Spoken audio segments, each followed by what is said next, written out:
Okay, let's talk about that financial safety net, your emergency fund.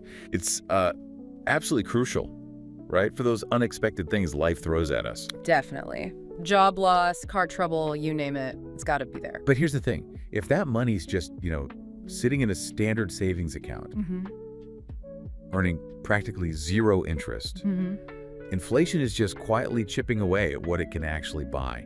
It's like your safety net is getting weaker over time. That's a really important point. You need it safe, you need it accessible, absolutely. But if it's not growing at all, it actually becomes less effective. It's not really working for you. Exactly. And that brings us to high-yield savings accounts, HYSAs. Think of them as optimizing that safety net. Okay.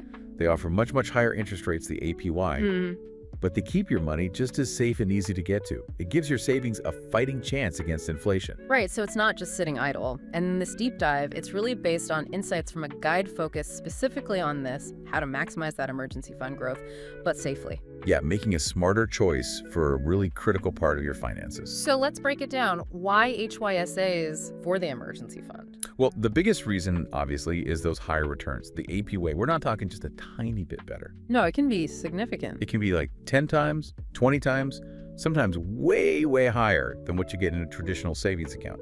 That's your money actually working for you, fighting inflation passively. And it's worth touching on why they can often pay more. Many are online banks, lower overhead, But, and this is critical, that doesn't mean less safe.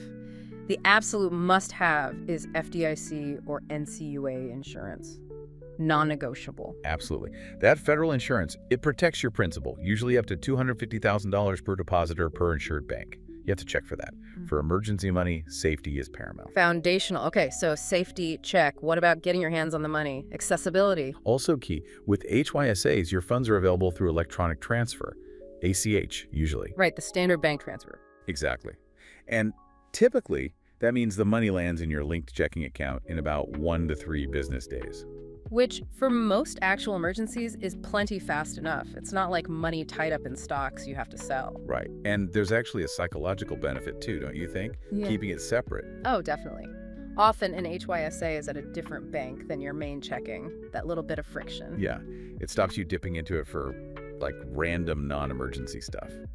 Helps preserve it for what it's actually for. Good point. And the best HYSAs make this whole process easy.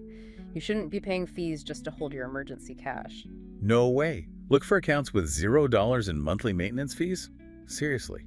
And often, no minimum balance required either. That makes them super accessible. Whether you're starting with a little or a lot, you don't need a huge chunk of cash just to avoid getting dinged with fees. So when you're comparing HYSAs, don't just get mesmerized by the highest possible APY number flashing on the screen. Right, because that APY can change. And fees can kill your returns. Totally. Think about it. Even a $5 monthly fee can wipe out all the interest you earn if your balance isn't huge. A slightly lower APY with 0 fees. Almost always the better deal for an emergency fund. Agreed. And avoid those accounts that make you keep, say, $10,000 in there just to get the good rate or avoid a fee. Look for 0 minimums. Okay, so summarizing what to look for. Number 1, absolutely no monthly fees. 0 minimum balance requirements, ideally. Mandatory FDIC or NCUA insurance. Double check it. Yep. Easy access, that 1 to 3 day ACH transfer is the standard you want. And maybe check out the online platform or app. Is it easy to use? Good customer service if you need it. Practical things. Good call. And how do you make the most of it once you have one? Automate it. Set up regular automatic transfers, even small ones. Treat it like paying a bill to yourself. Pay yourself first. And any windfalls, like a tax refund or a bonus. Straight into the HYSA until you hit your savings goal.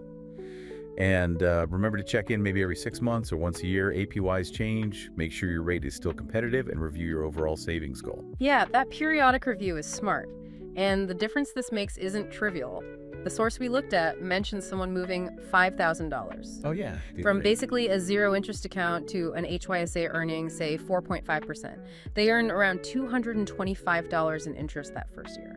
Compared to what, like 50 cents maybe? Exactly. That's real money earned passively just by choosing the right place for your safety net. So, things to definitely avoid. Watch out for teaser rates that look amazing but drop off a cliff after a few months. Hidden fees. Read the fine print. Always. Never, ever put your emergency fund in an uninsured institution. Just don't. And avoid accounts that are overly complicated. You want simple, safe, accessible. That's the mantra here. Picking the right HYSA really is straightforward, but it's such an impactful step for your financial health.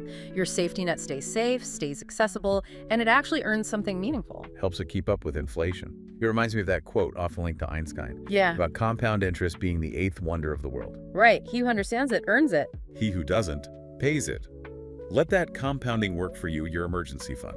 So here's the final thought for you listening. Where is your emergency fund right now? Seriously, think about it. Yeah. Is it actually growing? Or is it just losing a bit of its power every day to inflation? Taking that simple step to just look into whether a high-yield savings account makes sense for you, it could be one of the smartest, most practical moves you make for your financial security.